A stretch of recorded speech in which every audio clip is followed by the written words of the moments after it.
Guna memutus mata rantai peredaran COVID-19, pemerintah menganjurkan masyarakat agar selalu menggunakan masker selama beraktivitas di luar rumah dan juga di dalam rumah. Berbagai jenis masker mulai dijual di pasaran, dari masker medis hingga masker kain. Salah satu penjual masker medis, Siska Vika, mengatakan, untuk masker medis ini memiliki dua jenis masker biasa dan masker khusus hijab yang memiliki tali penyangga khusus. Ia juga menjelaskan, dari warna memiliki dua warna, yakni hijau dan putih.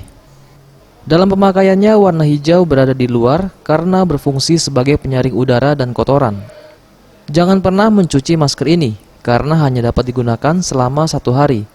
Setiap 8 jam harus diganti, tidak dianjurkan untuk kembali digunakan. Kalau masker medis ini lebih sehat, terus maskernya tidak bisa dicuci. Berarti 1 kali pakai, Mbak ya? Iya, 1 kali pakai.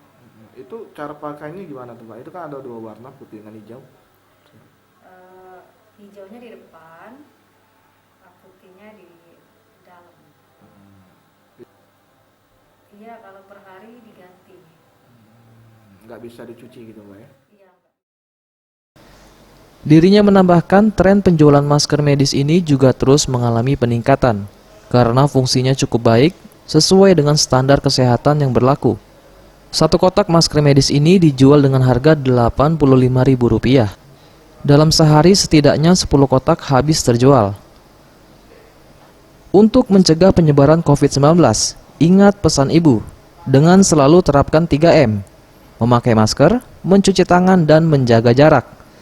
Dengan penerapan perilaku 3M, Indonesia segera terbebas virus corona menuju Sumsel bangkit. Sumsel adaptasi kebiasaan baru, Indonesia maju. Tim Liputan Sriwijaya TV.